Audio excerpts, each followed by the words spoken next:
They're not on. They're off. All right. Let me see. Okay. Are we now good to go? Okay, like I said, Robert Kesakos is my name, and good evening to you, everyone who is just joining us. Welcome back to yet another UEFA Champions League night, in which we'll be predominantly following the events in the Inter Milan versus Liverpool game.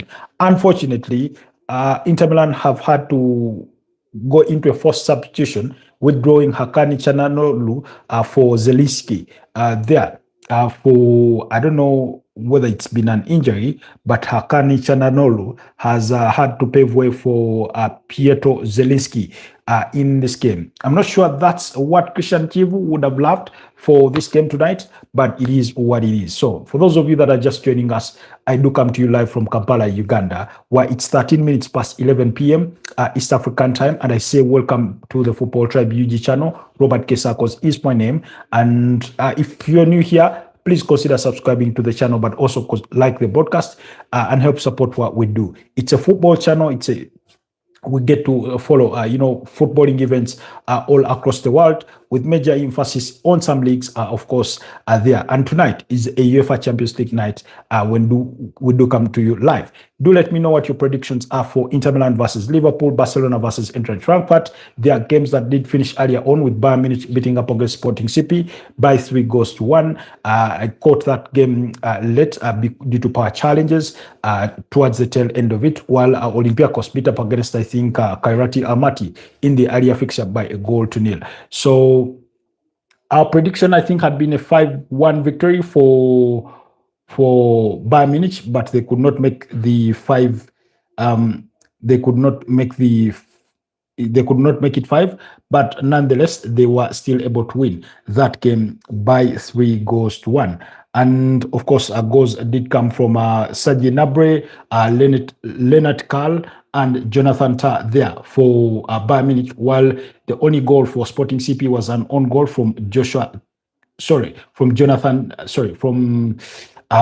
was it Joshua Kimmich? I think, yes, Joshua Kimmich did score an own goal for what turned out to be a mere consolation for, that's Sporting CP. Meanwhile, the game between PSV and Hoven is 1-0 with Thiel scoring in the 10th minute to give PSV the lead against Atletico de Madrid. Atletico Madrid really, really need to win this game if they are to brighten their chances of finishing within the most desirable places on the table of the UEFA Champions League. Now, back to the GIF. Lautaro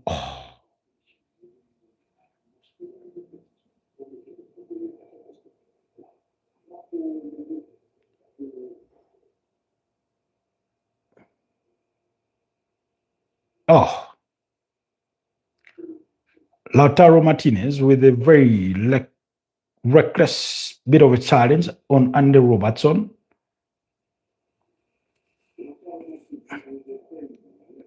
Let's hope he will be okay. He's had to undergo treatment on the pitch. Meanwhile, here are the starting 11s for both teams. Liverpool do have, apologies. Okay. Thought I'd seen something different. Anyways, for Liverpool, they do have Alson Ramsey-Becker, Virgil van Dijk, and Ibrahim Konate in that centre-back partnership, and Robertson to the left, with Joe Gomez to the right. Their preferred midfield trio of Gravenberch, McAllister, and Dominic Szoboszlai starts with Hugo Ekitike, Alexander Isak, and Curtis Jones ahead of them. On the side of Inter Milan is Jan Sommer, Manuel Akanji, Francesco Acerbi, Alessandro Bastoni, Luis Enrique, Nico Barrera, Henrik Mkhitaryan, and Pietro Zelinski, who has been brought on for Hakani Çalhanoğlu, and Federico Di Marco. Lautaro Martinez was already been booked and starts alongside Marcus Thuram there for the attacking forwards. To be honest, Liverpool do seem to have a very, very lightweight bench in the wake of Mo Salah being left over there in the UK. Of course, also in the absence of Federico Chiesa, who is out through injury, as well as, through an illness, while Cody Gakpo is out through injury. That means they have Tyrell Morris Nyoni, they have Riongo Moha, Florian Wirtz, Lucky, Conor Bradley, Milos Kakes, Freddie Woodman, and Georgi Mamadashvili are those two being goalkeepers.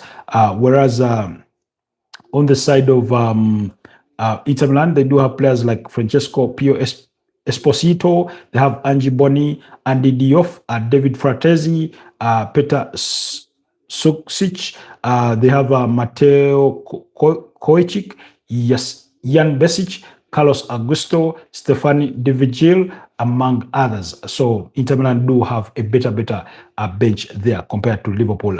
And let's wait and see how this game will, go on. But for now, it's still goalless as we are in the 18th minute of the game there. So,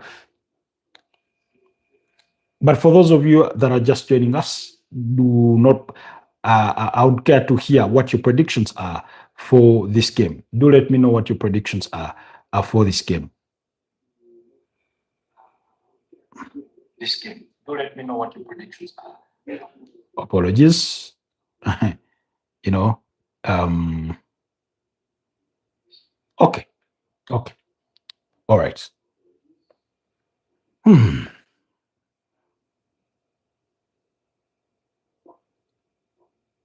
If Inter Milan have an effective high press, they could cause Liverpool to make some costly errors. I want to see.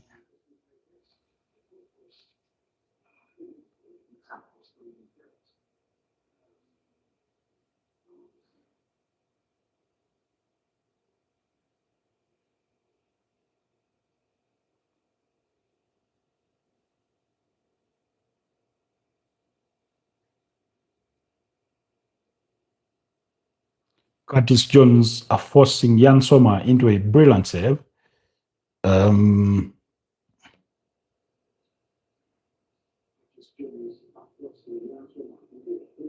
be an effective player. He just doesn't do it very often.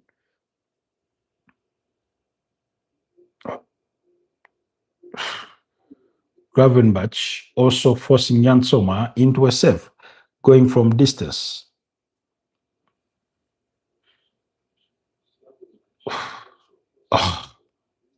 Marcus Thuram wanted to be a little too smart there, and they considered possession in a dangerous area. Ekitike with the cross right in the face of goal, but nobody's there to tap it home.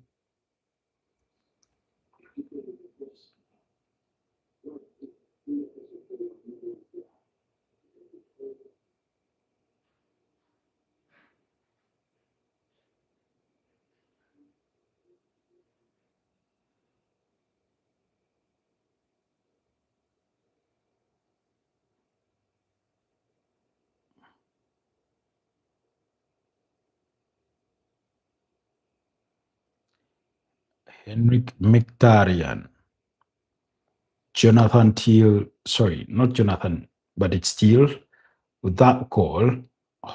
That's a brilliant piece of defending from Eintracht Frankfurt. Oh, meanwhile, Pafos, no. Is that Paxio? Oh, what game is that? That is 1-1 at the moment. We're into the 21st minute of the game. Union Saint-Gilloise and Olympique Marseille, that's 1-1 as we speak. Some bit of early goals in there. Barcelona are still trying to find their breakthrough, but are yet to find it. Ball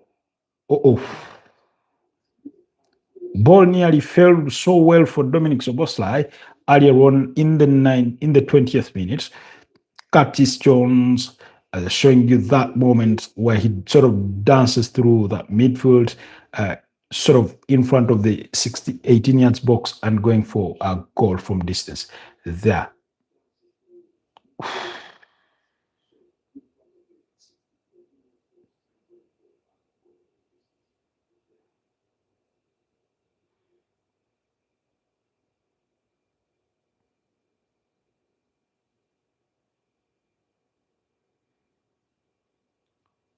Uh-oh.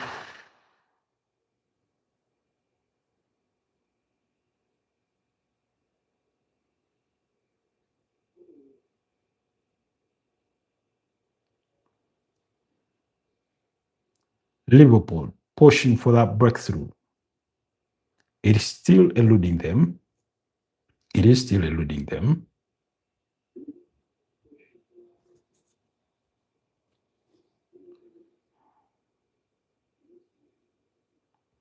Oh, come on.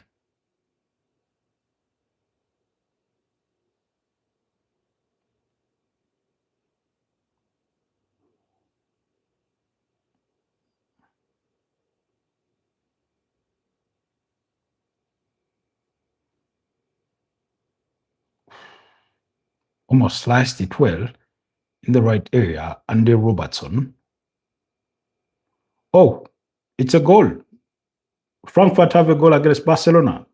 It's 1-0. 21st minute of the game over there.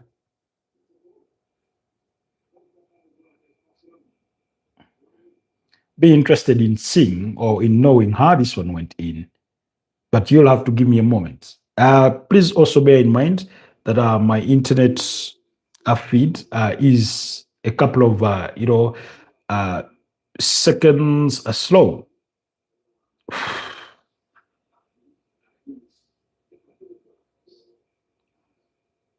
Oh, I'm trying to see who is the goal scorer there. Anga Knuf, something like that.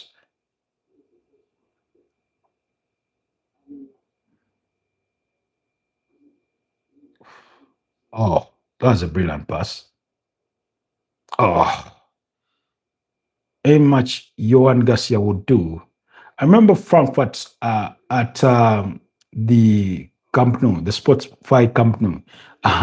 Earlier on, I think today, we're making our predictions for today's games. And Pedri, I think his prediction had been, was it 5-0 in favor of Barcelona? I said they will concede. Well, they are capable of conceding. They just score too many. They just score too many.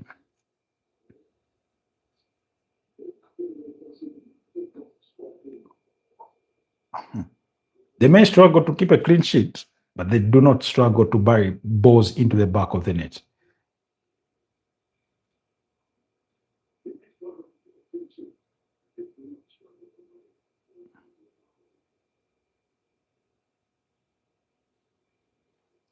Alexander Isak is still yet to find his moji. I don't believe at some point he will find his footing, his right footing, and he will begin banging in the goals. But for now, he only has two to his name in a Liverpool jersey against Southampton and against West Ham United. So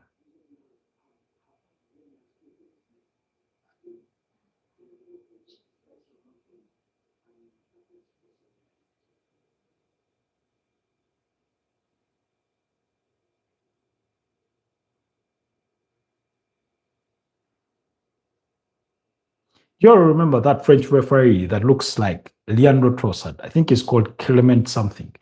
He's going to be the match official or the referee for tomorrow's game between Real Madrid and Manchester City. We'll be keeping tabs on that game between Real Madrid and Manchester City tomorrow, as well as the game between Arsenal and Club Brugge, provided all stars align for us. Our promises are conditional to certain situations being filled or happening. Earlier on this evening, we did not have power, and I had feared for the worst.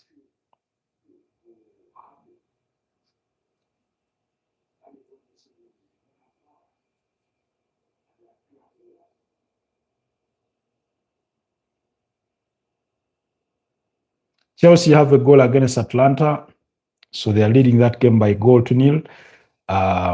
Joao Pedro on the score sheet. I think my prediction was a 2-1 victory for Chelsea for that game.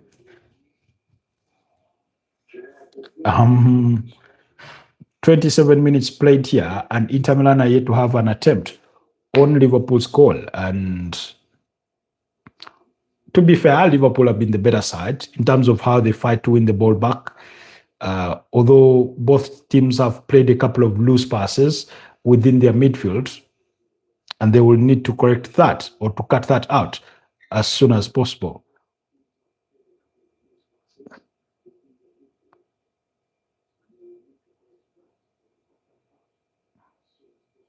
Be honest, it hasn't felt like Inter Milan at home. You would think Liverpool are the ones playing at home if you do not look at the colors in the stands. How stupid that does Marcus Thuram have to be? I mean, Lautaro Martinez plays you in, and instead of having a shot on goal, you're trying to lazy pass it to him, back to him, in a crowded backline.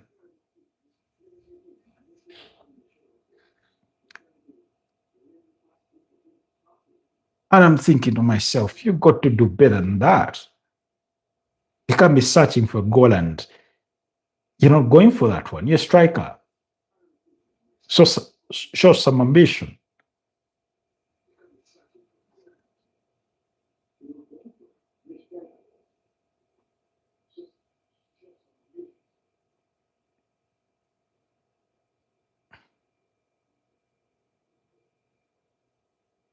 I mean, he could have just wrapped the inside of his boot around that ball to try and test Alison Ramsey-Becker to his far post. Nah.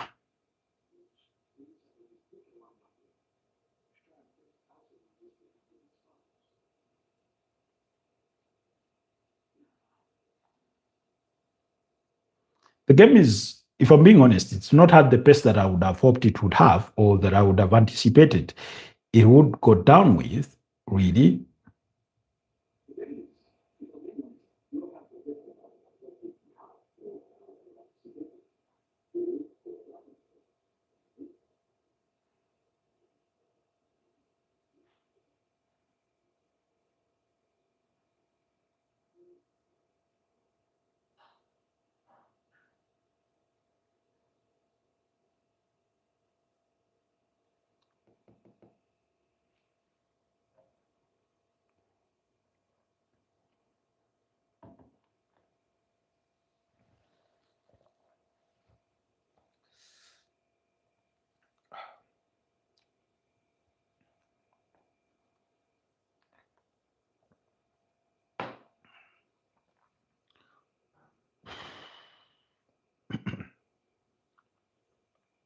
Tike testing the palms of Jan Sommer from a tight angle. I don't know if he was trying to find Alexander Isak in the box or he was hell-bent on the attempt. I think he was trying to cross it to Isak, and then Jan Sommer gets in the way of that. Brilliant stop there. Brilliant stop there.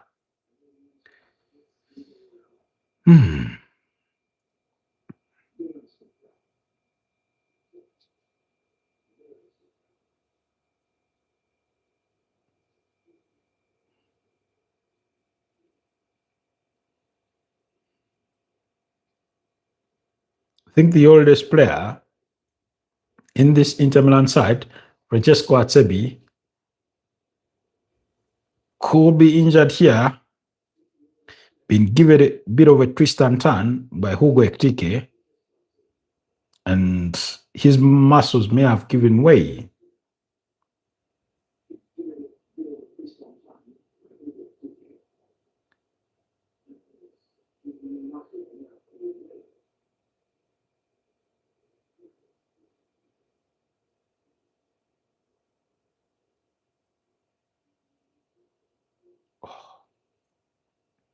Yannick Besic will be the player that will be brought on. Should be the player that comes on if Francesco Acerbi is not good to continue. I mean, he's what, 38?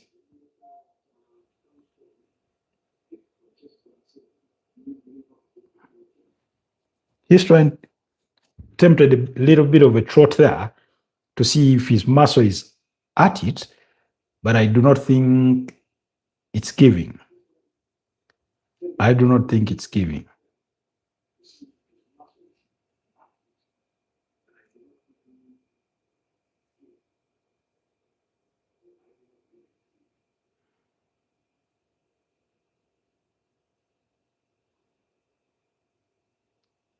Two players lost for Inter Milan through injury, four substitutions there. Hakani Chanalolu paving the way for Piotr Zielinski, and then now Francesco Asebi being withdrawn for Yannick Besic there. And it's a goal. Ibrahim Konate hits Liverpool in the lead, but there is a claim for a handball, so already into the 33rd minute. Looks like the goal is going to be chopped. I don't think it will stand. Let's just wait and see. Let's see.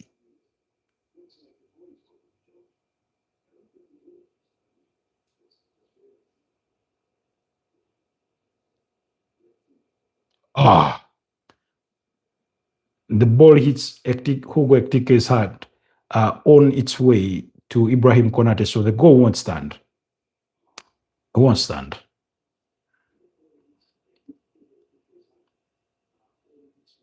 I mean, no, the rule there is very, very stringent, that if the ball hits any part of your arm in the build-up to the goal will be cancelled. It will be cancelled. So, and I do not think that rule will be bent for Liverpool on this case, because as unfortunate as it is, it does hit the arm of Hugo Ekitike. Not that he intended it, he simply jumped to try and hit the ball, and then it hit his arm.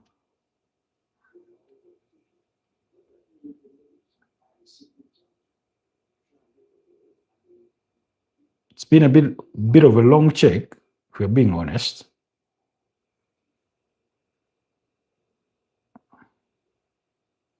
Tottenham have a lead against Slavia Praha. David Zima with an own goal in that game.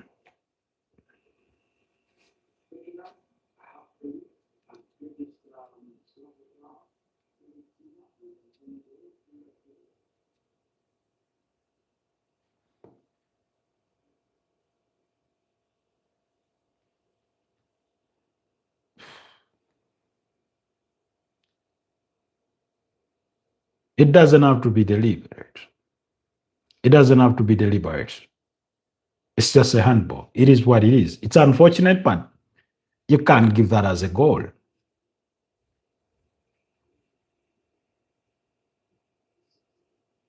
Because the reason as why it can be given or shouldn't be given is because how sort of wide. Because his arms are like this. Because of course they're supporting him as he jumps in the air, but I don't know why VAR are taking too long on this check. Usually Champions League VAR checks do not take this long. If they find it very subjective, they simply refer it to the referee to go to the monitor and see for himself. But I have seen it for twice in the replay, and it was enough for me to say the goal shouldn't stand, given what the rules are. And in this particular case, they've had to send the referee to the monitor to go and see for himself and make a decision whether he should give it or not. Meanwhile, we're in the 36th minute.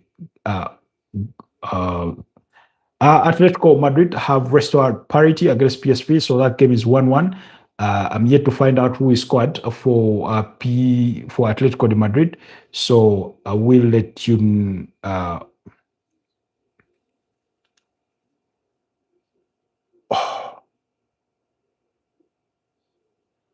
It does appear like Virgil van Dijk heads the ball and then it bounces off. Yeah. Virgil van Dijk heads the ball and it hits Hugo Ekitike's arm. Now, the challenge is Hugo Ekitike's arms are not in a natural position. So, in as far as the screen is concerned, it shouldn't be a goal, in my opinion. It's a handball. It's not a goal. Never was for me. As soon as I see that handball from Hugo Ekitike, even though it's very unfortunate that Virgil van Dijk hits that ball on his arm, when you see where the sort of part of the arm it hits and how spread his arms are, it's almost it's almost hard to defend. However, the question would be, had the circumstances been changed, would it have been given as a penalty if an Inter Milan player had headed it onto the arm of their teammate? We won't know. We won't know for sure until that happens.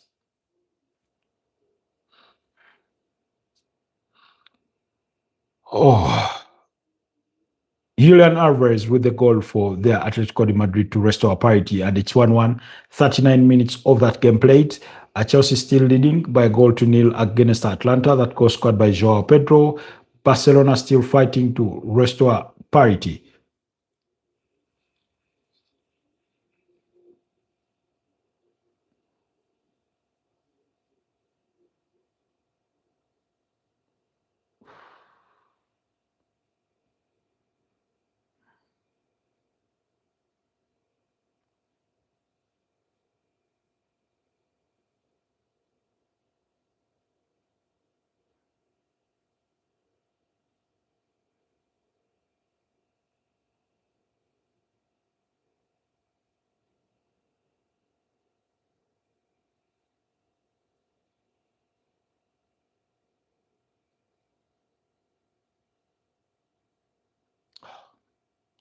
That's too short.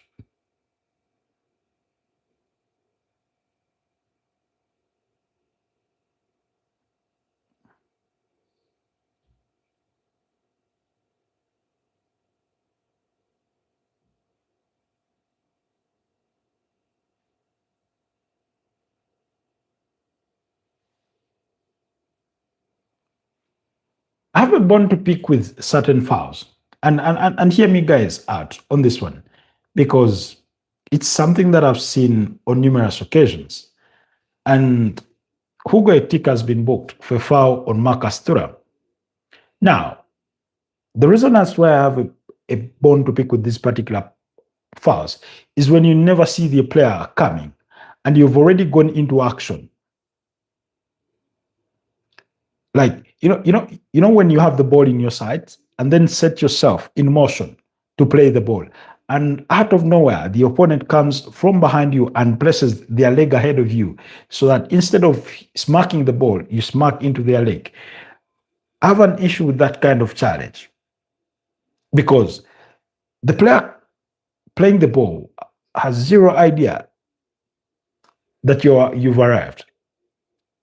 It's subjective. Oh,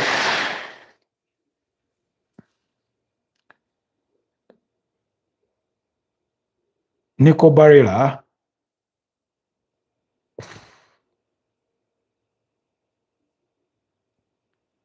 Nico Barilla with a decent free kick, couple of inches off the target. Oh, looks far off it than in real time.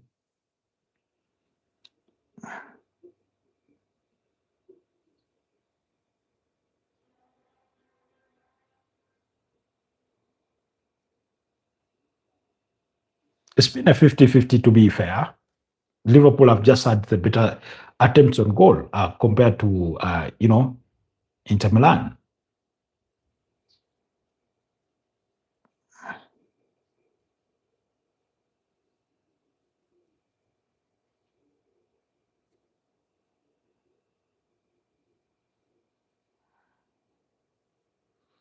Former Manchester City player Manela Kanji in here on the side of Inter Milan. Oh, Jesus Christ. Guys, pray for me that we do survive this chair. It's a horrible chair. It keeps me on tentacles, on the edge. Otherwise, I'm willing to toss it aside at the earliest opportunity.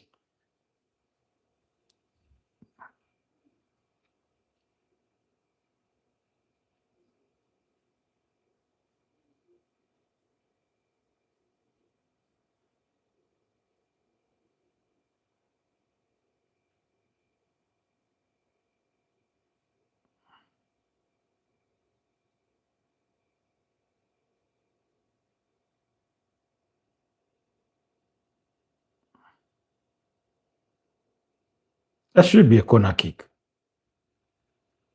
And no escaping from that. Alson had done well, but you did go over the line.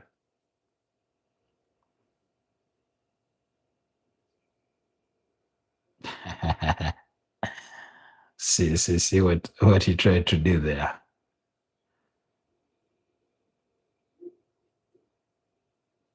Barcelona have not had a good first half, by the way. Not really. Oh, Ivan Garcia with a bit of a high boot to somebody's knee.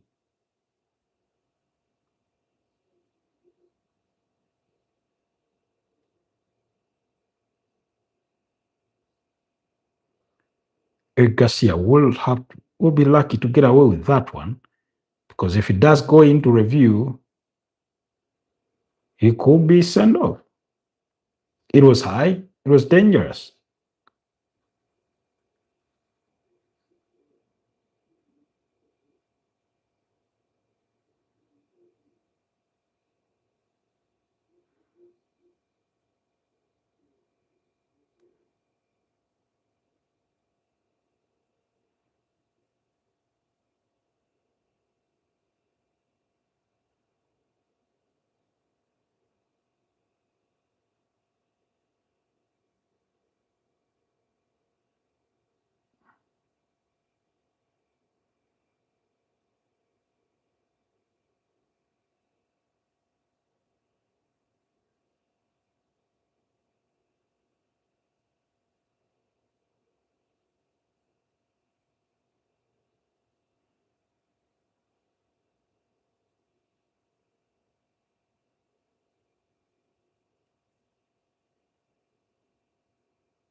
Inter Milan's long balls into the area have been unsuccessful because of the heights of Ibrahim Konate and Virgil van Dijk have been pivotal in as far as the first half is concerned. Olympic Marseille have the second against Union St. Gilloise, so they are leading that game by 2-1. Mason Greenwood and Igor Paxio, who are the goal scorers. Mason Greenwood is the one that has scored to give Olympic Marseille the lead, who are dominating that game so far with a 65% ball possession. Annan Kalali did score in the 50th minute to open, to break the deadlock, while Igor Paxio's goal was an equalizer in the 15th minute. So it's 2-1 in favor of Olympic Marseille. On the side of Barcelona against Frankfurt, still 1-0 in favor of the visitors, as is the case with the Tottenham against Slavia Praha, with Tottenham having that lead. Tottenham's goal was an own goal from David Zima.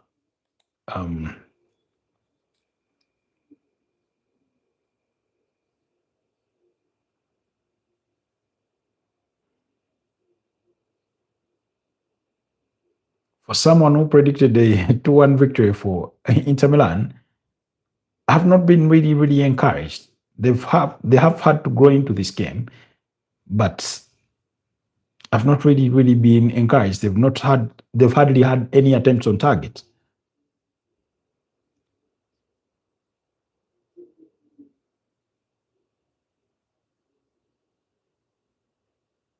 Oh, they made that look easy.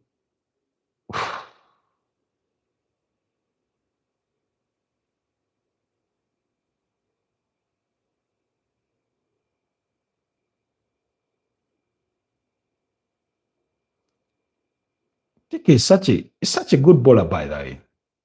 His ball retention is really, really good. His hold up play is really, really good.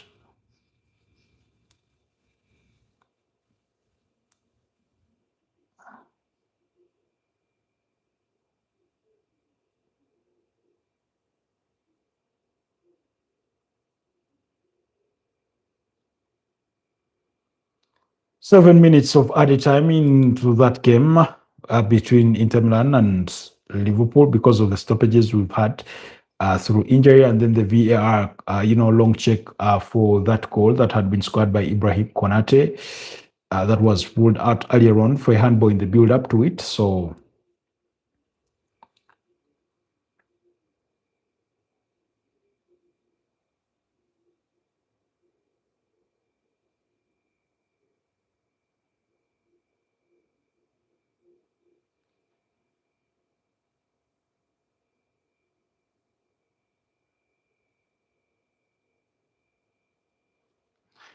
what's the secret with Italian teams and playing old players? When you look at this Inter Milan side, some of the players that they do have, Francesco Acerbi, 38, Henrik Mkhitaryan should be no younger than 35 or 36. I mean, Hakani Chanalolu in his 30s.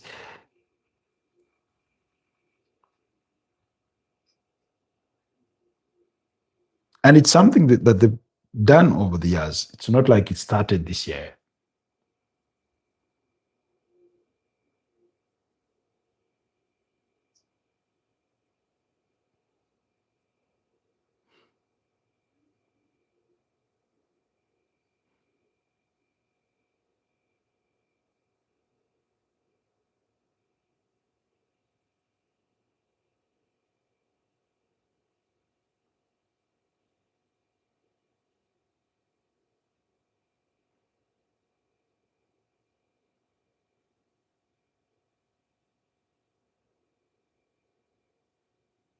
Oh,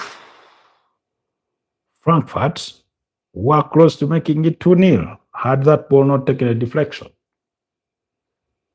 Did it take a deflection? It did appear like a deflection.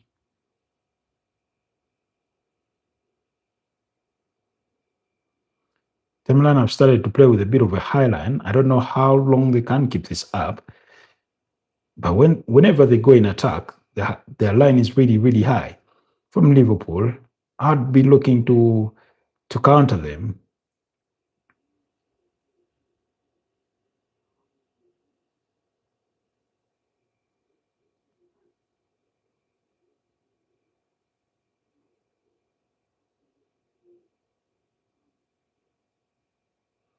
Oh. At long last, Inter had a shot on target through Zielinski, Pietro Zielinski.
Majority of the games are already into halftime. Atletico Madrid 1-1 against PSV. Monaco Galatasaray goalless.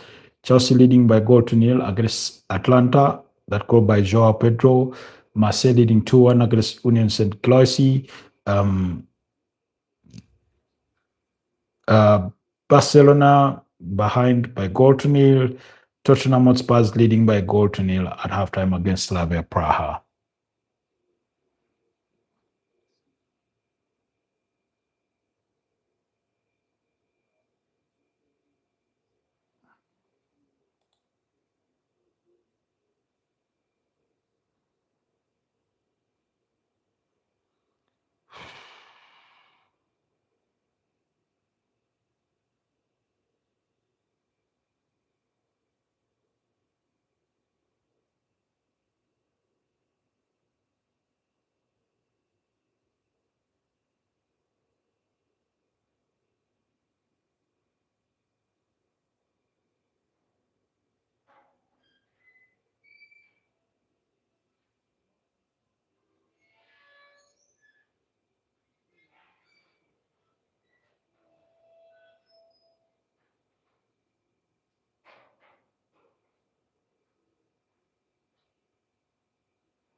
Taro Martinez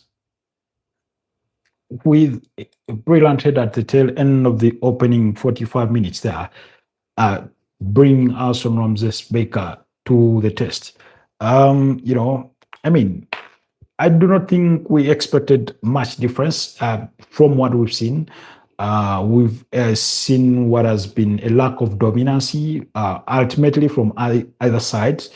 I, for one, did think that Inter Milan had a slow start to this game. They've had to grow into it. Liverpool have, in the opening sort of half of the game, they looked a much better side in terms of winning their duels, winning the 50-50s, winning the ball back quicker, and trying to go forward to make things happen. We saw those, two shots on target from Curtis Jones and one from distance for Ryan Gravenberch. And then subsequently, later on, the header from Ibrahim Konate that had given sort of Liverpool the lead. But like I did say, that goal was ruled out for a handball in the build-up in that run. So, but overall, I think we've had a decent game, and then in this sort of the latter part or stages of the second half, Inter Milan were the ones at the top of affairs tonight. Neither side have looked really that vulnerable, if we're being honest. So it's been that kind of game. Away to the game between Barcelona and Eintracht Frankfurt.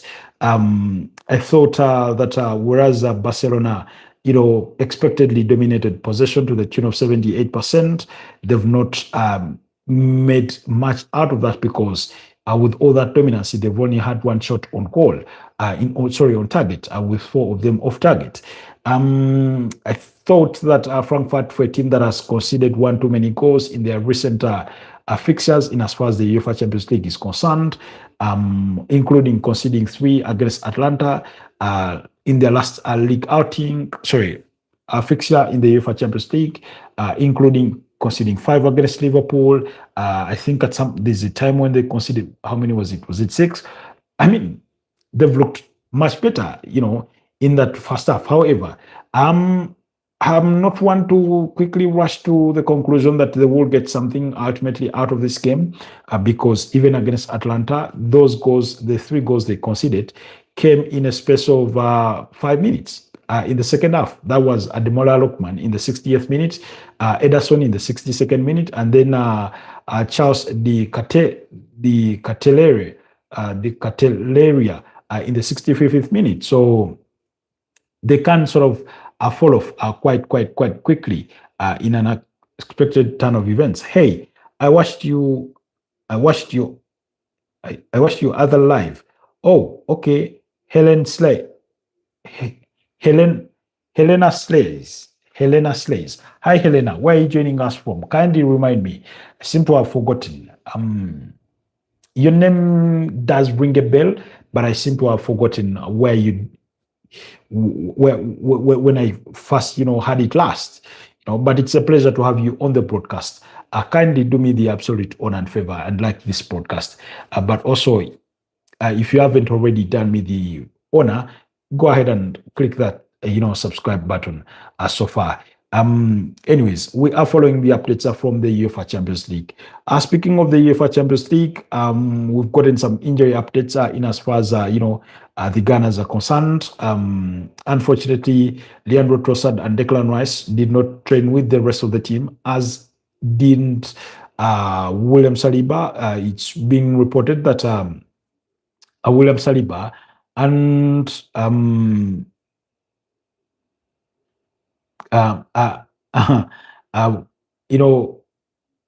Declan Rice and Leandro Trossard were training away from the rest of the team.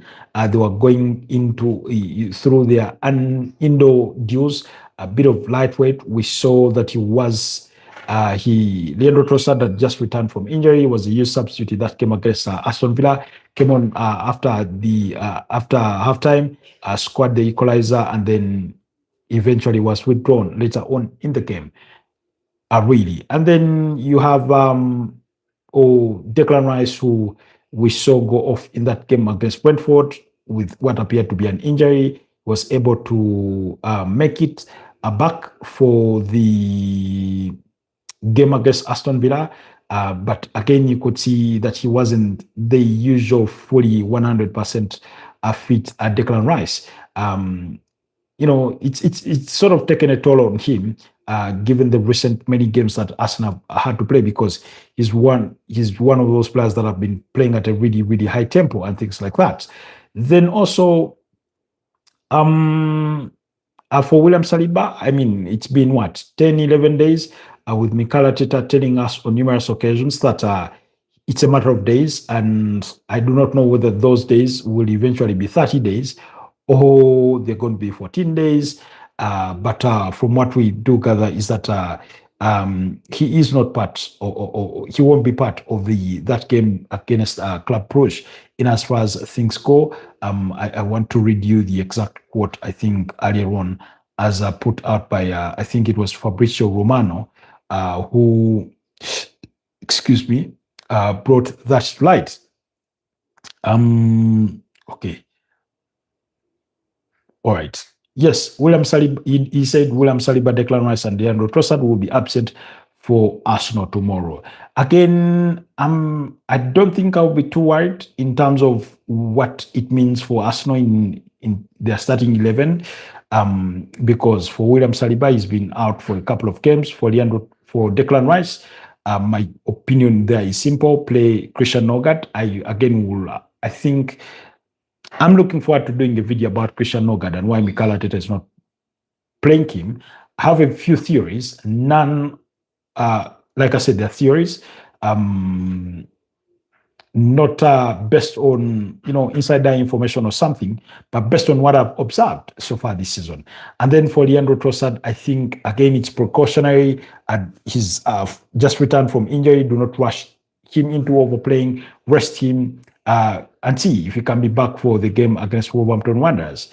And, again, if I'm Mikel Arteta, I'd fancy my chances to go against Wolves with some of the main protagonists in that Arsenal team, to give them a bit of an extra rest, the likes of Declan Rice, by the way, so that by the time I get to the Everton game, they are a lot more fresh and things like that. So, with the availability of Christian Nogard, you play him in that midfield.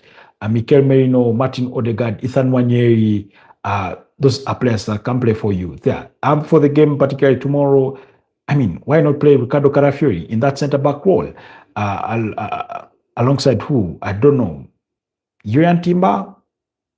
I wouldn't want to see Jurriën Timber, but again, his options are really, really limited in that sense, or in that regard. But I'd really want to see Jurriën Timber rested, but Arsenal's options have become very few, even in the back line, with the absence of Christian Mosquera, who suffered an ankle injury and will be out for a period of 6 to 8 weeks. I don't know. I don't know if it's too much to ask to take a bet on Mali Solomon to play alongside Ricardo Carafiori, and then you play Maz Lewis Kelly at left back and Ben White at your right back. Then Christian Nogard alongside. I'll play Christian Nogard. I'll play Martin Odegaard and Ethan Nwaneri, Gabriel Martinelli, and Noni Madueke, and Victor Gyökeres.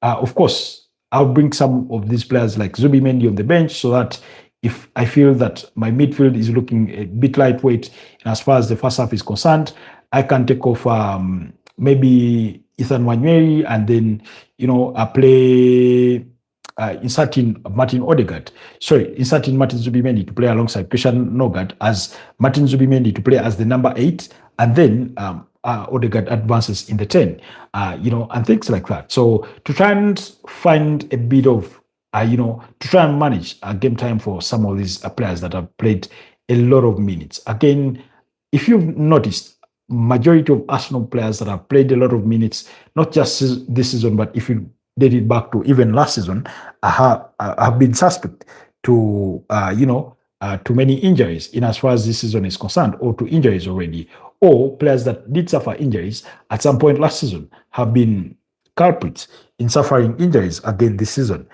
For example, Martin Odegaard, we know last season suffered an ankle injury. This season has been unfortunate for him. He suffered two shoulder injuries and then that knee injury. William Saliba suffered a hamstring injury at the tail end of last season, and he's now out injured. Gabriel Magalhaes suffered a hamstring injury last season, and he's been out with a knee injury. I think, is it a knee injury or something? No, it's a muscular injury. Sorry, it's not a knee injury. It's a muscular injury. So you look at Kai Havertz last season was out with a hamstring injury. He's been now out for what? Close on to 4 months. I mean, September, October, November. Now we're approaching mid-December, and he only featured on the 16th of August against Manchester United. Ever since then, we've never seen him again. So it's close on to, to 3 complete months without him in action again. So I don't know. I don't know. And this is something that Mikel Arteta talked about or echoed about in regards to the studies they've taken to try and assess the main cause of their injuries, because injuries have really accosted the last 2 campaigns. Or actually not just 2 campaigns, but maybe even 4.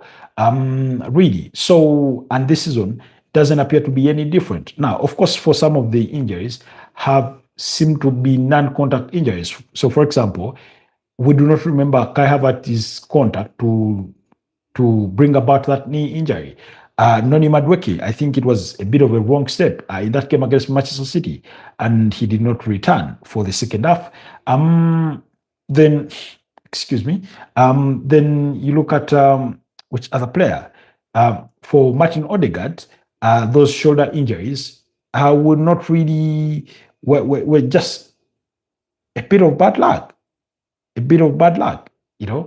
really. So in that sort of sense, so for some of those you can look the other way, but again, the other thing that we do wonder about or ponder about is does it have something to do with how they train? Are they training a little too hard or what? Because when it comes to hard training, I do not think Arsenal do it any better than Juventus at Juventus. If our Patrice Evra's words are anything to go by, I do not think that they will be doing it harder than Liverpool players were doing it at during the reign of Jurgen Klopp. But again, it's now Anna Slot in charge. We do not know what's happening. So really, let's just wait and see. But there's something I don't know, oddly wrong about Arsenal and injuries. They just seem to suffer one too many injuries. If we listen, it's almost the entirety of their squad that has suffered injuries already this season. Even those that have not played much. Christian Nogard did not start the campaign because he was injured for some reason. We know for a fact that Gabriel Jesus, by the way, speaking of Gabriel Jesus, he's been reintegrated or he's been included in Arsenal's UEFA Champions League squad. And guess what? For him to be brought in, they had to pull out Max Dorman, who cannot feature for Arsenal in the UEFA Champions League for the next 60 days. And that means he will have to wait until possibly the 6th of February. But he was taken out of that squad and replaced by Gabriel Jesus because he suffered an injury, So according to Mikel Arteta, he suffered an injury and he said it's part of the journey. At some point, when you play in this level and in this position that he plays and the manner he plays, it's going to happen. It could have been worse. He suffered that injury in an under-21 game. Meanwhile, Barcelona making 2 changes at the start of the second half are bringing on Robert Lewandowski and Marcus Rashford. I do not know the 2 players yet that are going to be withdrawn.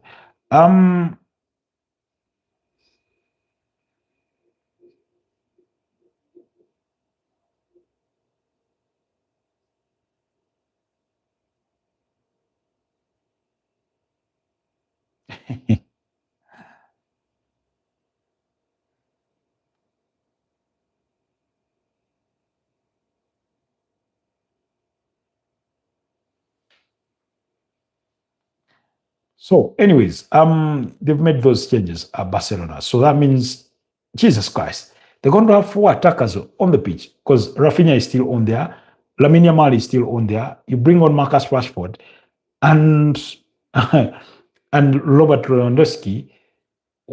What do they want to do? Barcelona want to commit football murder against Frankfurt. I mean, that's just too big an attack. And particularly, I'm looking at it. Sorry. Lewandowski started the game. He's just been absent. He's just been absent, really, in that first half. So it's Marcus Rashford coming on for Fermin Lopez. Really, Lamine Yamal and Rafinha still on. I don't know. Does that mean it's a 4-4-2? Does that mean it's a 4-2-3-2? Sorry, a 4-2-2. Does it mean it's a 4-2-2-2? I don't know how they're going to look to deploy themselves. But yeah, he's made those changes. Fermin Lopez has been withdrawn at halftime for Marcus Rashford. Barcelona need goals. They need goals. And the second half is underway there. Okay. Majority of the games are back already for the second half. We're in the 51st minute for the game between Chelsea and Atlanta, and Chelsea still leading by 0-0. The Olympic Marseille game is in the 54th minute. We are back also underway for the Liverpool Inter Milan game in the 47th minute. Then already again, Atletico de Madrid early in the second half have scored to make it 2-1. Through David Henko and are leading that game, that goal coming in the 52nd minute. I remember our prediction was for Atletico de Madrid to win this game by 2-1. For those of you that were part of the morning broadcast, Tottenham have also scored early in the second half through Mohamed Kudus's penalty to make it 2-0 against Slavia Praha. So things are really, really happening very early on in the second half for some of your teams. Let's hope that that will be the case for either of Inter Milan or Liverpool. So as we follow the proceedings.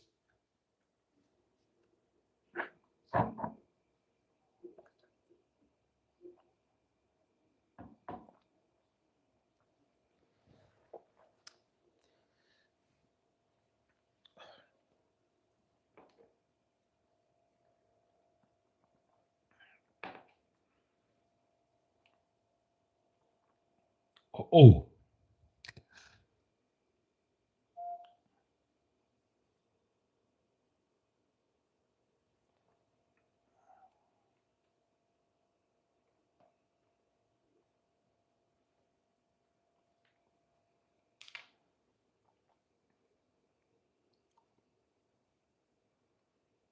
Jan Sommer almost cost his side, but Alexander Isak couldn't make it count.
Second half has started with a good number of loose passes.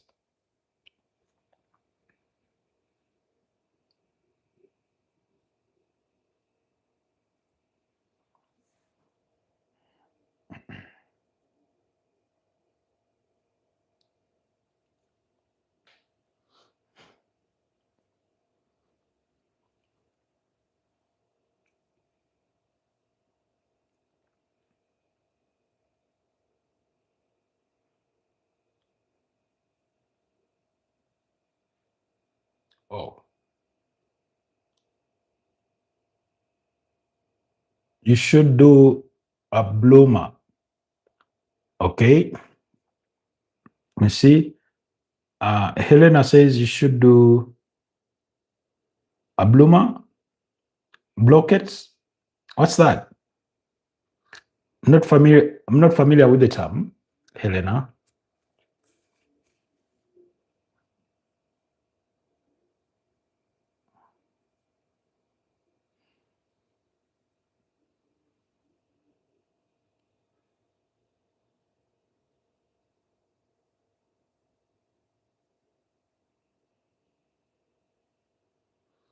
Barcelona have the equalizer against Eintracht Frankfurt through Jules Koundé.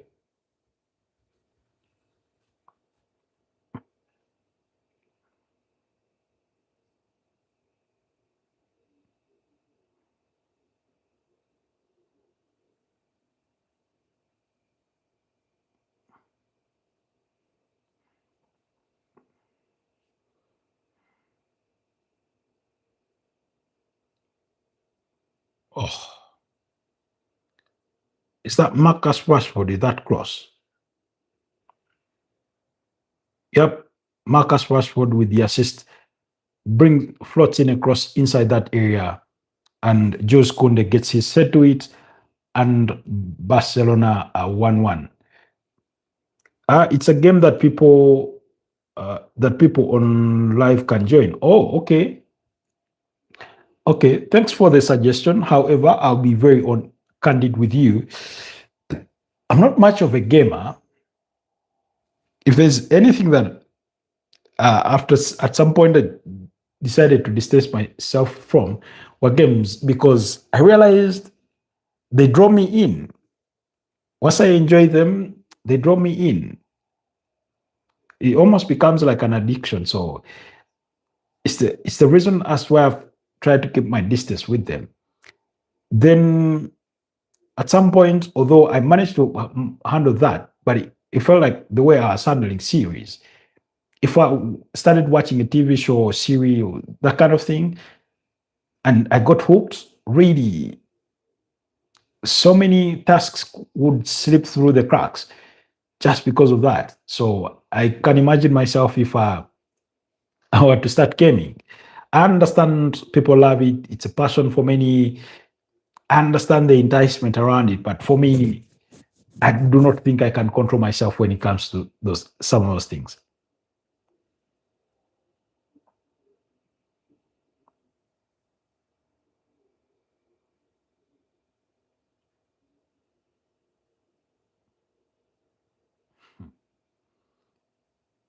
Oh,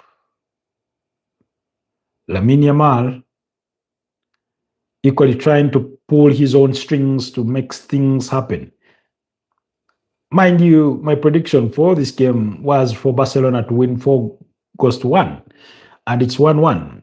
I'm hopeful that Barcelona will win the game, by the way. I don't know if they will eventually score 4, but I'm still hopeful.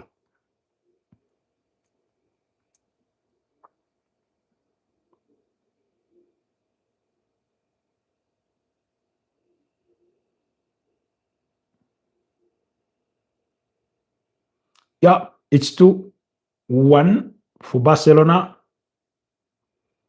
It's 2-1 for Barcelona, and Frankfurt can't believe it. 2 goals in quick succession, pretty much like it happened against Atlanta, like we said at halftime.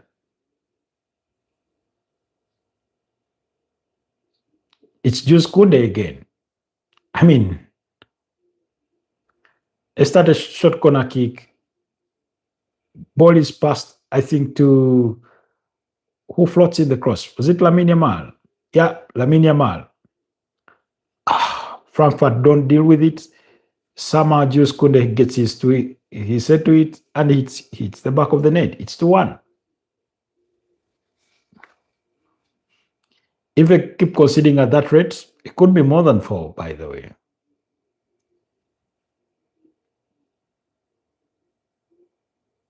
Jules Koundé couldn't believe it.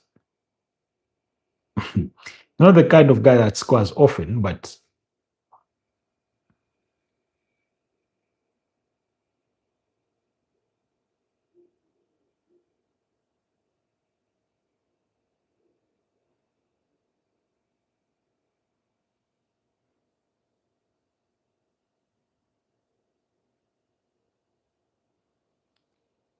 Players who do not play with hand gloves during this cold period of the season. How do you guys do it? I mean,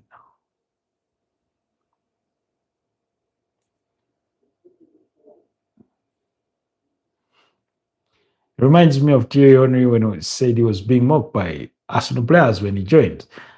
He used to wear gloves, long sleeves, gloves, and it was a thing.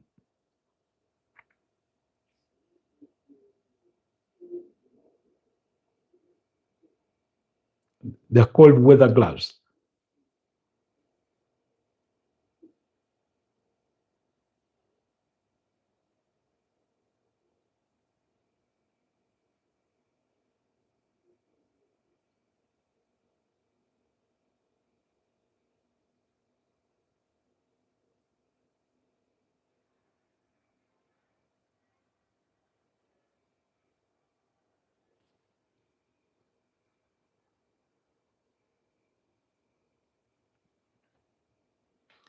All right.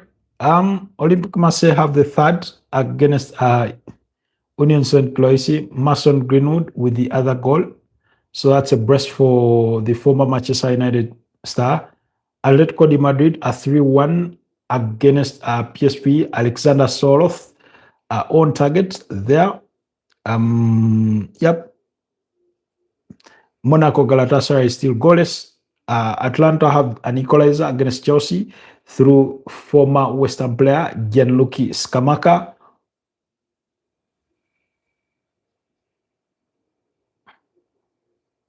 Lamine Yamal busy getting himself in the referee's book.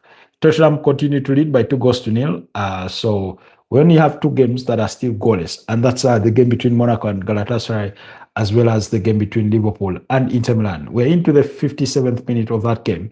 Um, sorry, 58th minute now. And yeah.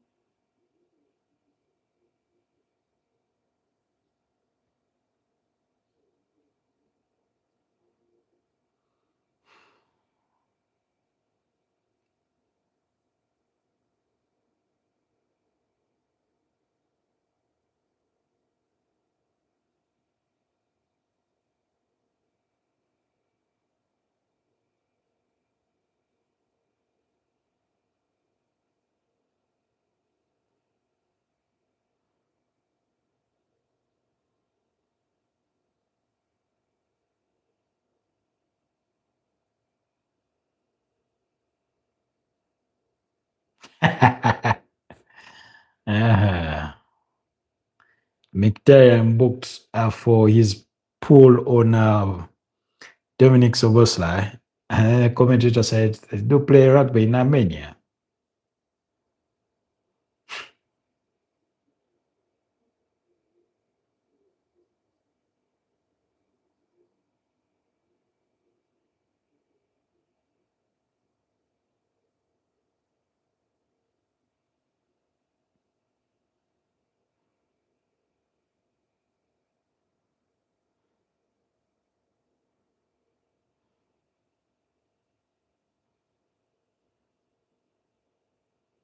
Come on, pass that ball.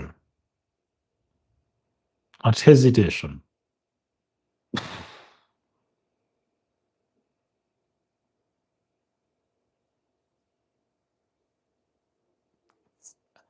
I thought Bastoni nearly connected it into his own net.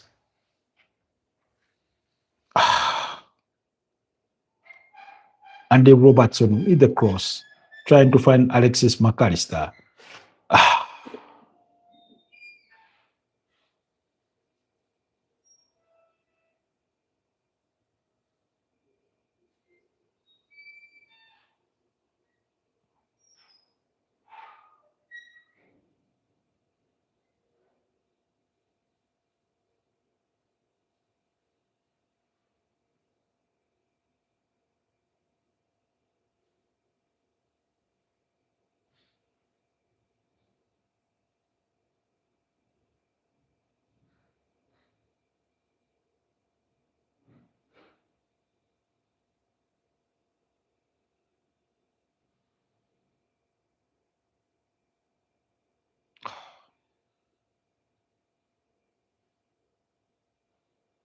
Decent block from Virgil van Dijk to deny Lautaro Martinez.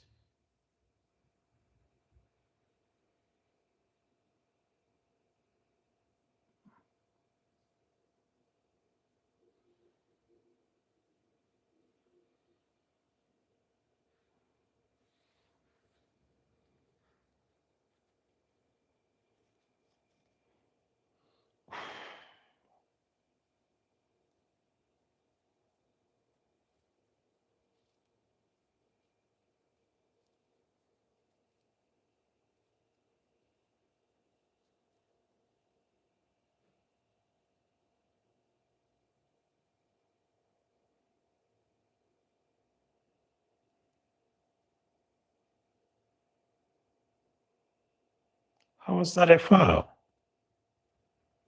By Marcus Thuram on Virgil van Dijk. I thought it was an all-square contest for the ball, which Virgil van Dijk won. It should have been a corner.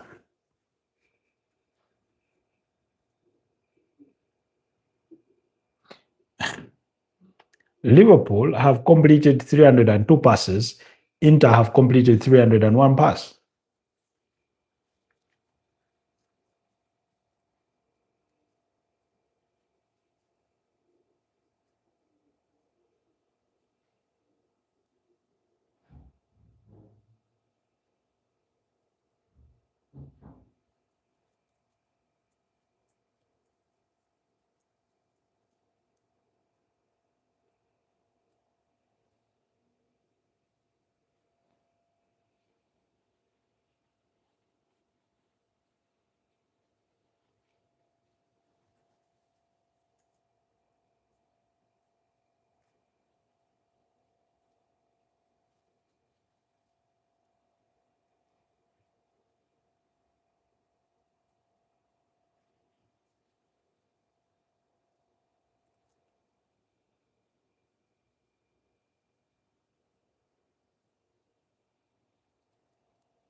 Hugo Ekitike, couple of minutes back there, testing Jan Sommer from distance, but he's still goalless.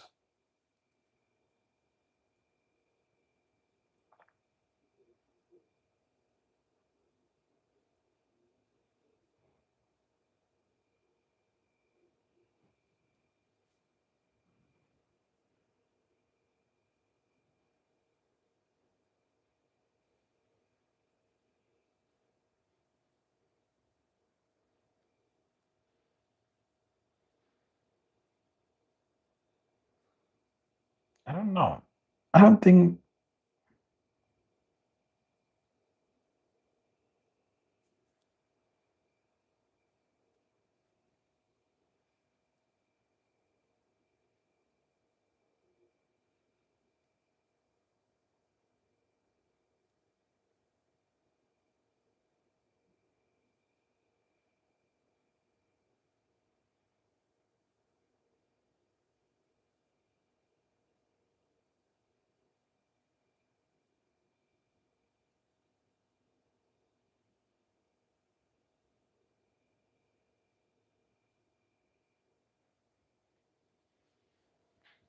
Liverpool equally going for the long throw here.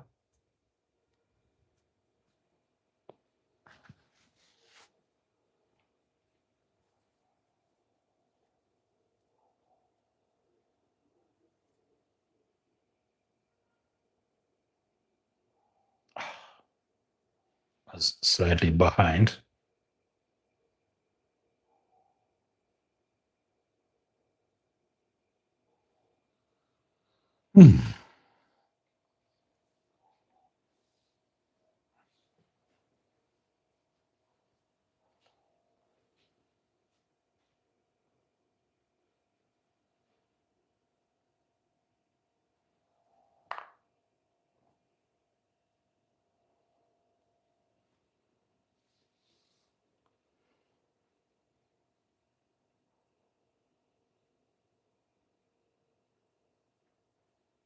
Inter Milan are in a bit of a good moment, good phase of the game.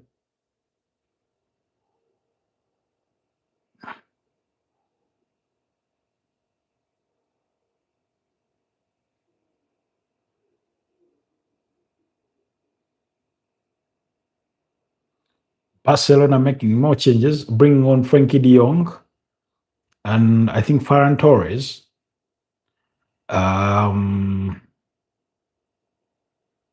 Robert Lewandowski and Rafinha are paving the way. That means, oh, okay. Does Rashford go centrally or Ferran Torres goes centrally?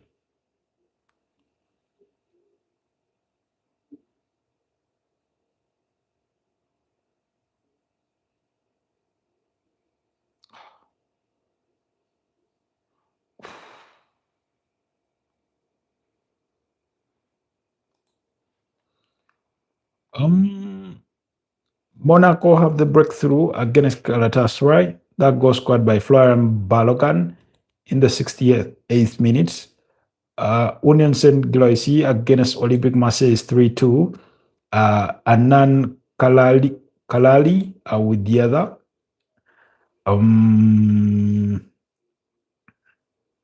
The rest of the games are no changes in the scoreline.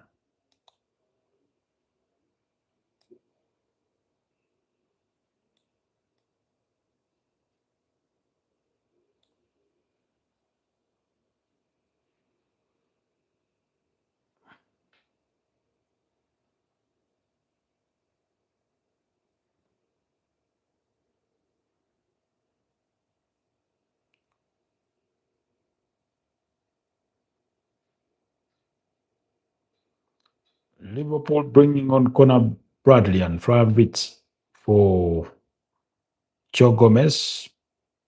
And who else? Is it McAllister?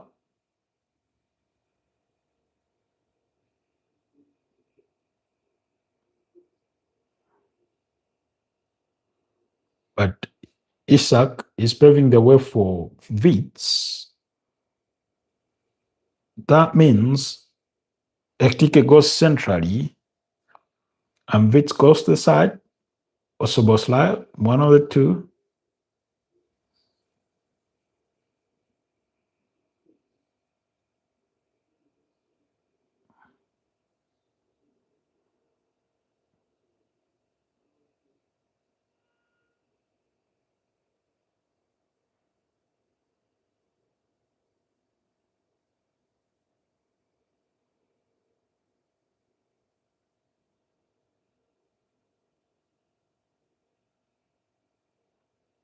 Oh,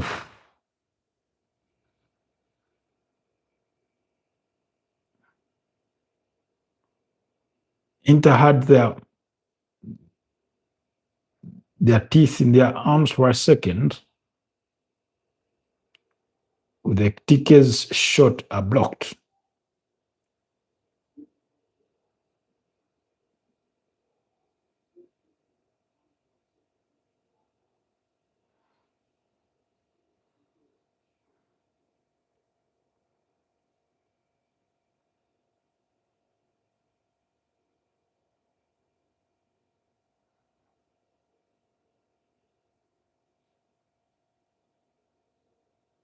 Really?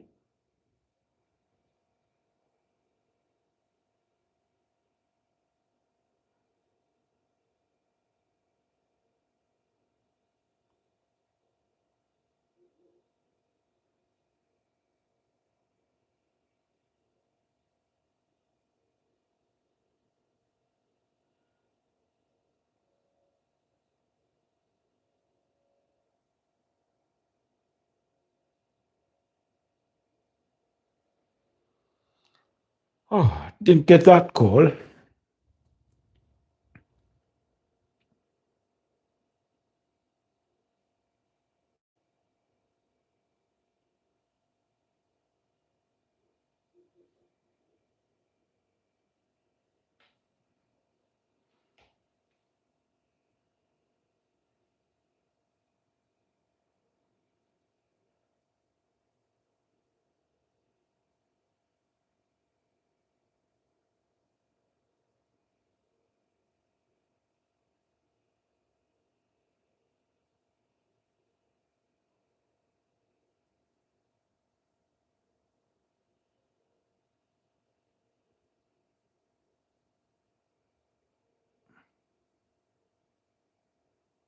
Oh, Marseille is performing good today. Um, yep, they've been good. Last I checked, it was 3-2 with Mason Greenwood scoring a brace in that one. But Anan Kalari had also scored a brace in that one, so it was 3-2. Was hopeful Monaco would secure a victory. That's Cedric. Hi, Cedric. Good to have you back on the broadcast. How is it over there in France? Um, oh, Barcelona close to making it 3-1, but they could not eventually get it right. But yeah,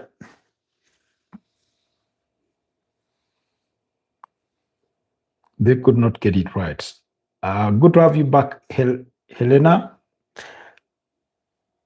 Was hopeful Monaco secure victory. Well, they are still in the driving seat of that one. They are leading by goal to nil. That goal by Florian Balgan in the 68th minute of that game. So it is happening for them so far.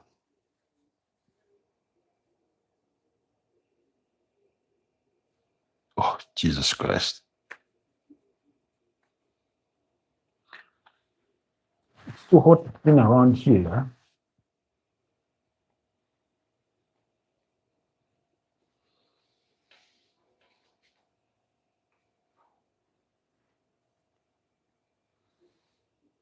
Oh,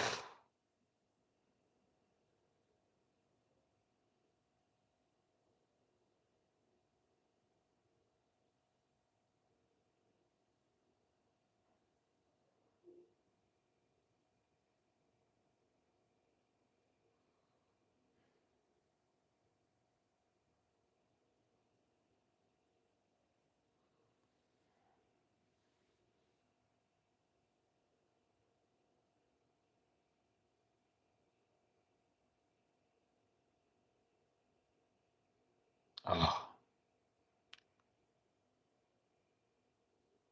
It did appear worse than it actually was in the first instance. Okay, Cedric says, I do not believe in nationalism except when local teams are playing, uh, except when local teams are playing. Uh, Lolo, even supporters of PSG will root for Marseille. Okay.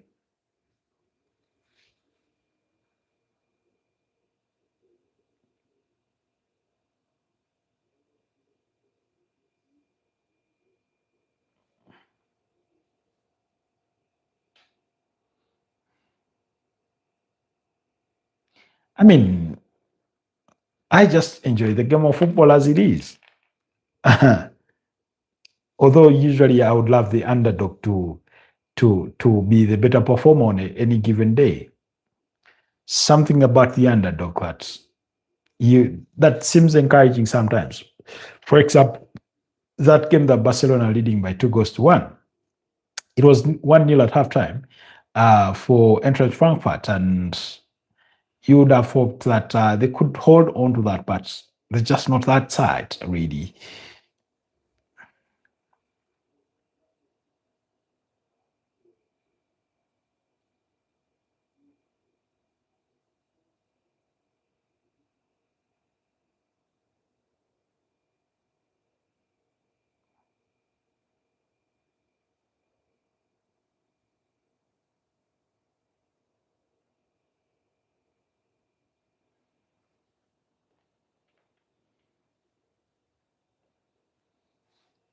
Okay. Are we edging closer to the, final minutes of some of those games? As long as it's a fair play, no dubious referee, the best should win, no matter the color of the jersey. Of course, that should be the sort of motto of the game. Let the best team win. Meanwhile, Tottenham are 3-0 up against Slavia Praha. Another penalty for Tottenham Hotspurs. Xavi Simons, from the spot to make it 3-1. Sorry, 3-0. That means he scored in two consecutive games. He did score over the weekend in their victory against Brentford. Atletico de Madrid are still leading by 3-1. Those goals are from Alexander Soloth, David Henko, and Julian Alvarez to cancel out Gus Tilly's, opener. Chelsea still 1-1 against Atlanta. Monaco leading by a goal to nil against Galatasaray. Barcelona still 2-1. Both goals scored by Jules Kounde, both headers. Two assist providers in Marcus Rashford and Lamine Yamal in that game.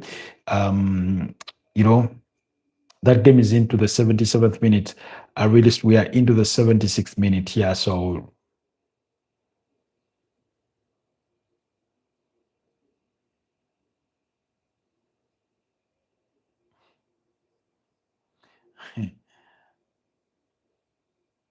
sometimes those moments of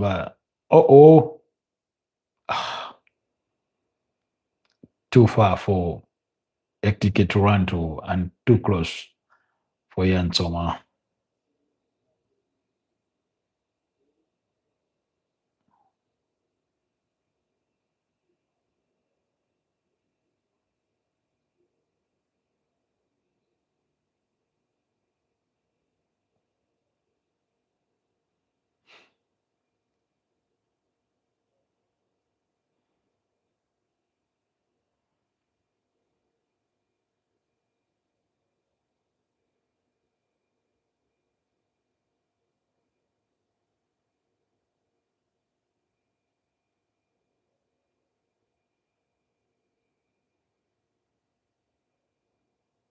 Could Liverpool be about to make their third consecutive draw?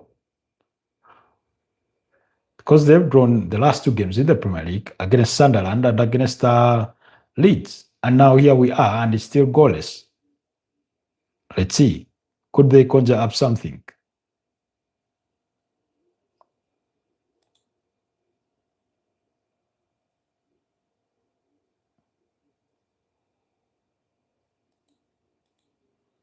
Because goals are still eluding both sides, regardless of their well-meaning intentions.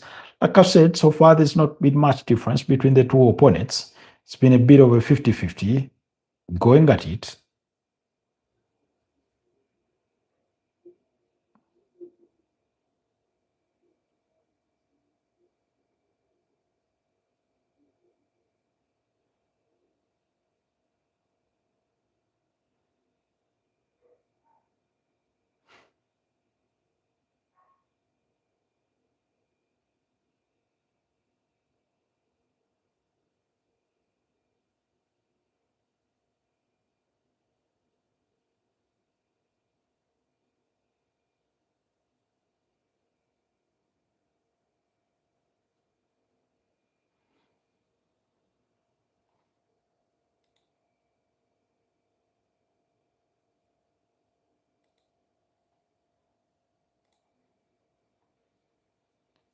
Oh, okay. Some games have 3 minutes to the 90th minute mark, others 4, others 5, others 10. It's been that kind of night in the UEFA Champions League.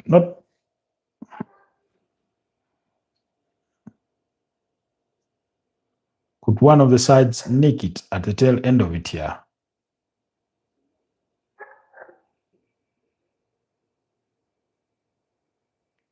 I do not think historically there's ever been a draw between these two sides.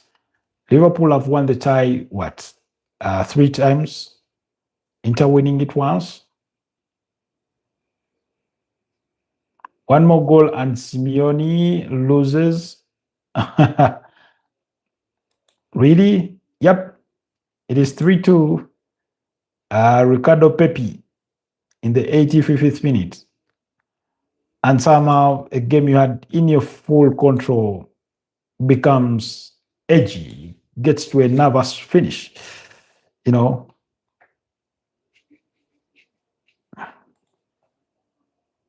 oh, Jan Sommer with a brilliant save against Conor Bradley in the 79th minute. While we're looking away to those updates, Liverpool came close to breaking the deadlock.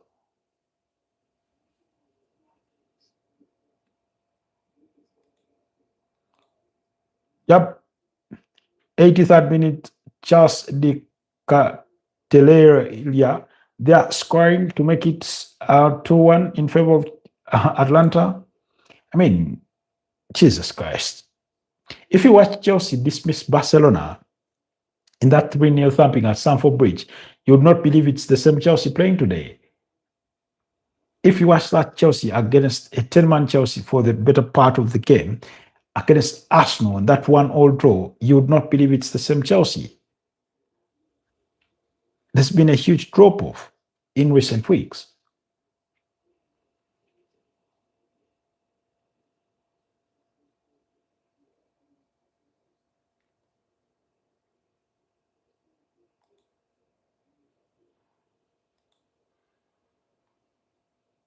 Bound to be a bit of a nervous ending for those games.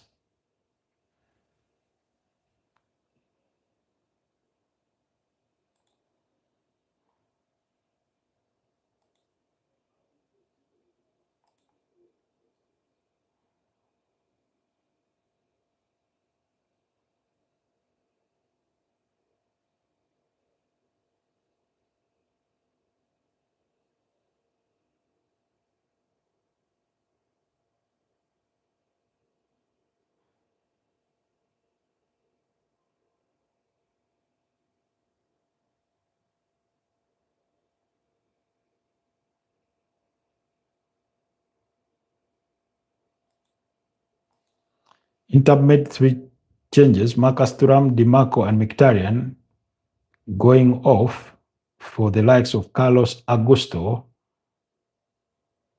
and Bonnie, as well as Suchik. Suchik.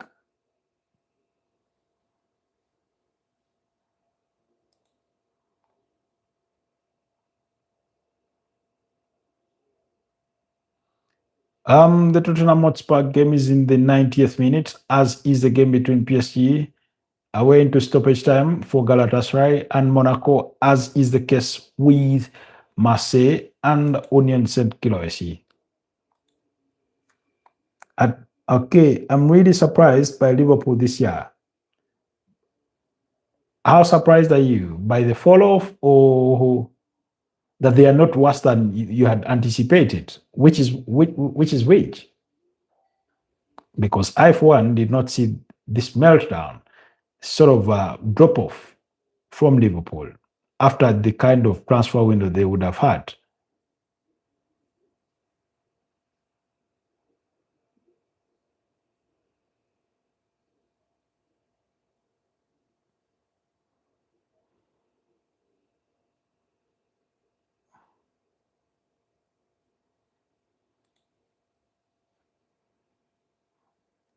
Any late daggers?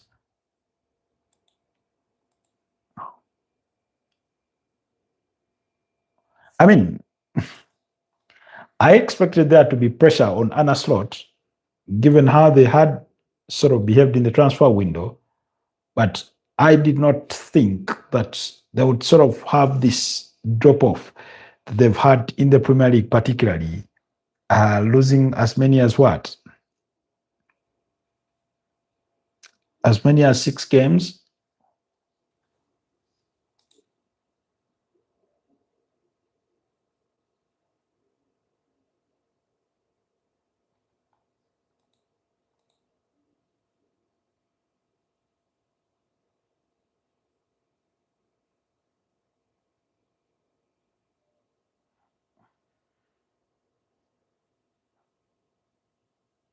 There's a potential penalty check in the Liverpool game.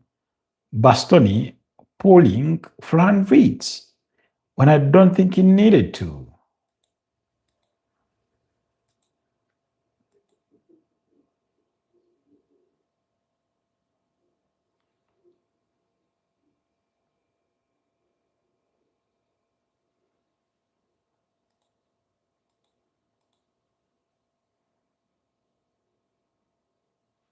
How dumb do experienced players have to be? How dumb do experienced players have to be? And why would you do that?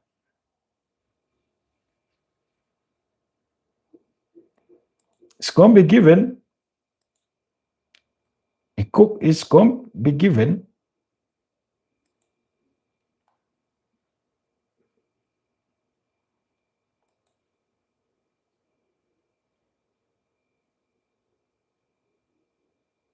It's by a slide pool.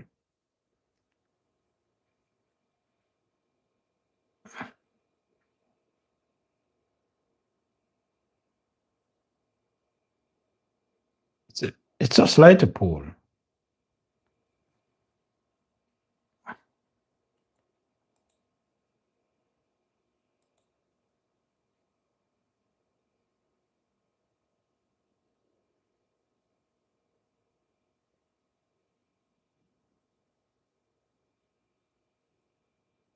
It's a penalty for Liverpool.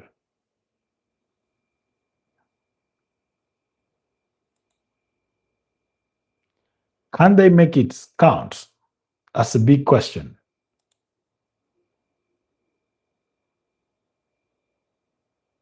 Question is, who takes it? Soboslai? Ektike? It's a goal. Liverpool lead. Exactly. I'm thinking the same. Why would Bastoni do that?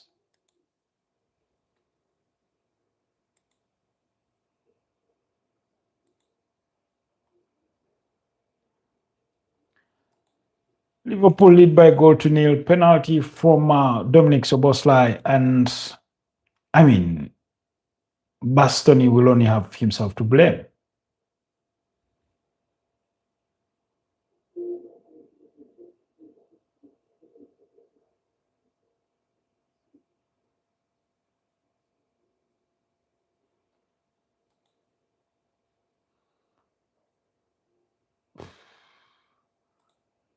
Oh, Marseille, damn, what are you doing? What are they doing? I'm not watching that game live, so I won't tell you, but it's finished 3-2 in favor of Olympic Marseille. That game is finished. Let me see. Tottenham has finished 3-0.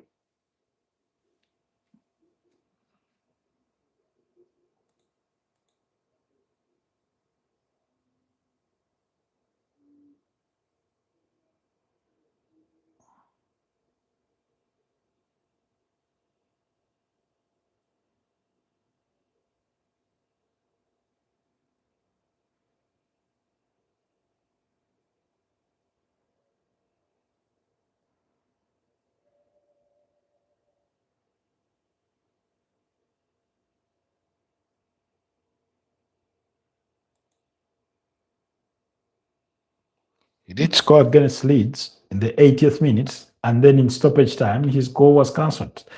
And it finished 3-3. So that game between Monaco and Galatasaray coming closer to its finish, as is the game between Atlanta and Chelsea.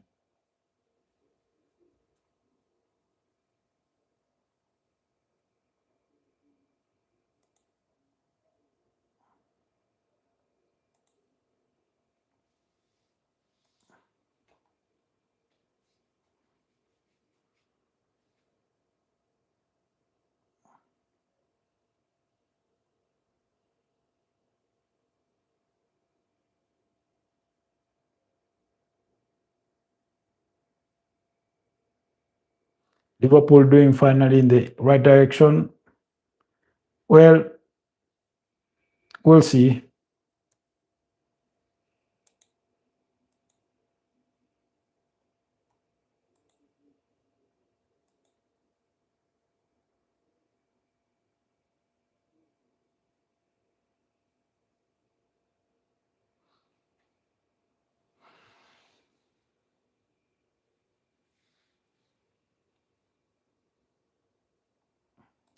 Cedric says, have a friend from Everton with the archenemy of Liverpool. He just texted me shitter pool. Sorry for the bad word there. It's all right. I understand when it comes to football, from football banter and things like that. But yeah, Chelsea are beaten. Atalanta win the game by 2-1. Gianluca Scamacca and Charles Di Cateleria there, and Joao Pedro there, who scored for Chelsea. So Chelsea beaten, Spurs beat Slavia Praha 3-0. Like I said, David Zima with an own goal, then 2 penalties from Muhammad Kudus and Xavi Simons win it there. Atletico de Madrid have managed to hold it out to win it 3-2 against PSV and Hoven. So back-to-back wins in the UEFA Champions League. And if Inter lose here, that would mean 2 back-to-back losses in the UEFA Champions League.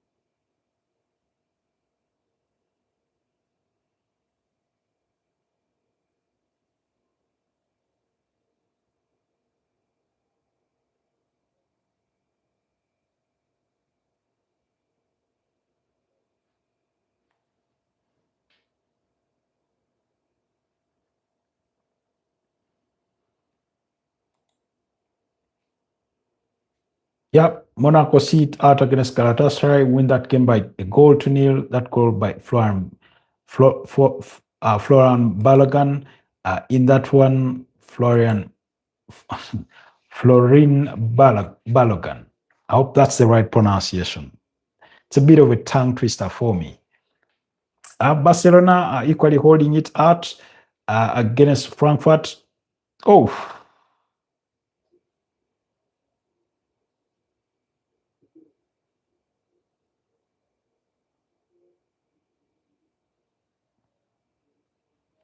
so let me ask, if a referee wrongly awards a corner kick and it results into a goal, what happens there? Oh,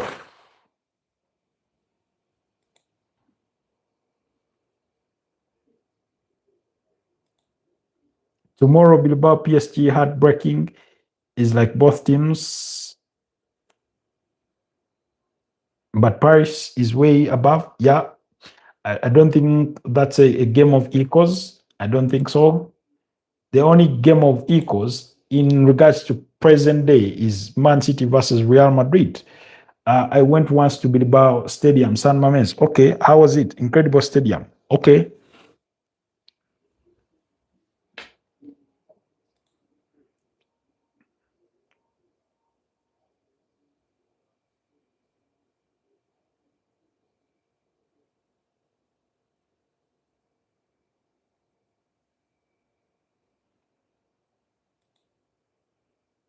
In this city, everybody supports the team, even those who do not like football. Okay.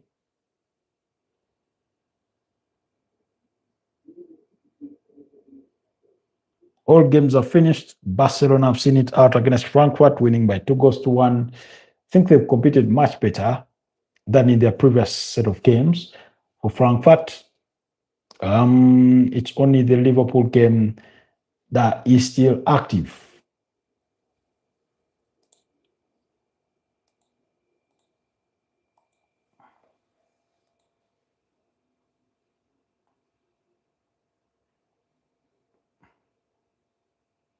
Jamie Carragher will be the happiest with tonight's victory because how he relished them winning without Mohamed Salah. During dictatorship, they couldn't speak their language, so their culture could be expressed only through music or football. Okay, because of the culture signification for the Basque people. Okay. Yeah, yeah, yeah. Yeah. I know about that. That they rely on only local players, players from within the Basque region. They never sign players from elsewhere.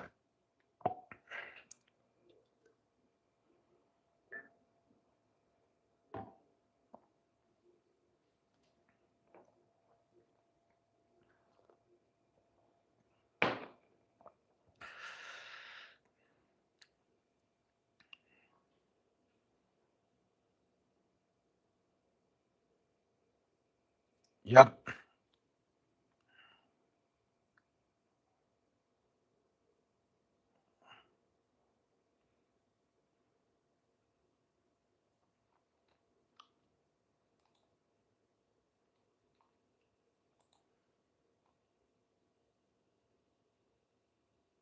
Into the 97th minute of stoppage time.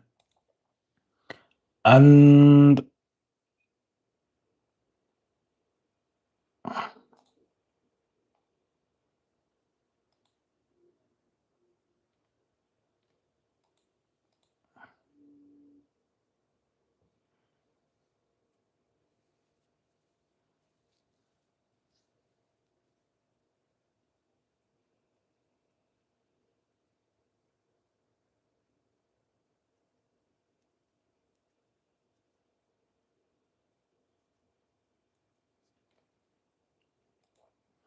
it's all over. Liverpool 1, Inter Milan 0. Dominic Soboslai's penalty separates the two sides. Very late on in the game, that penalty in the very, very late on in the game is what separates the two sides. And Bastoni will only have self to blame because giving a penalty in the 88th minute of the game in the manner in which he did is almost unforgivable. So that's been the games from tonight. It's been what coming on to 2 hours of this podcast. We'll get to look at what the implications of those results are in as far as the UEFA Champions League table goes.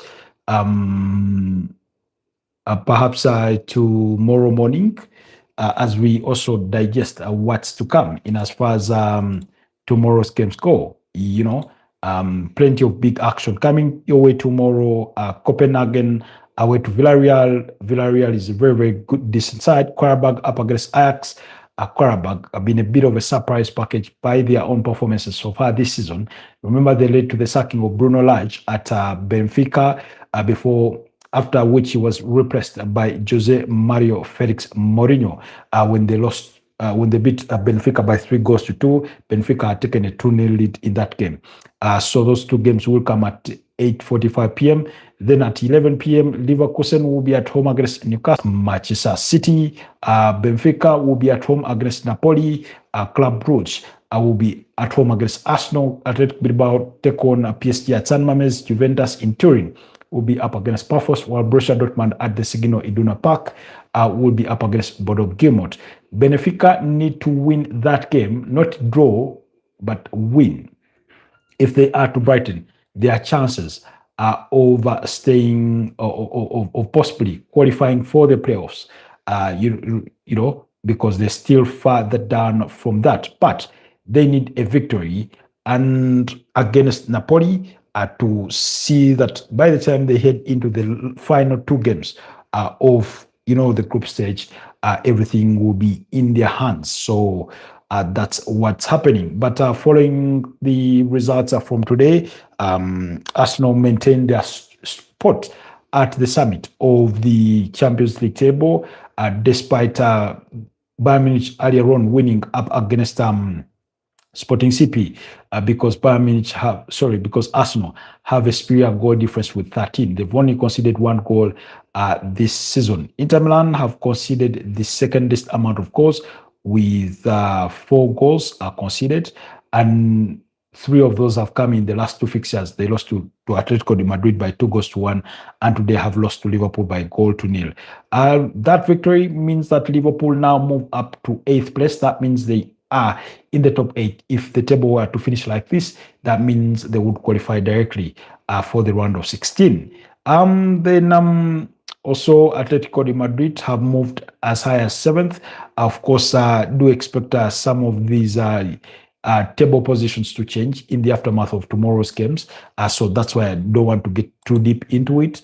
But here, Cedric says, yes, relying on locals is part of the heritage. Yeah, that was in reference to Athletic Bilbao.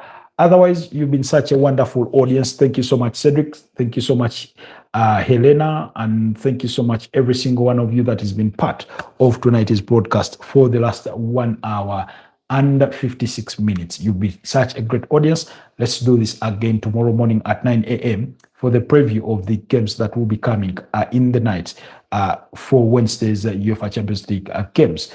And then subsequently at 11 p.m. For the watch along, if the circumstances do permit us to be here as we have been. Otherwise, stay blessed, and I'll see you guys tomorrow. Bye-bye for now.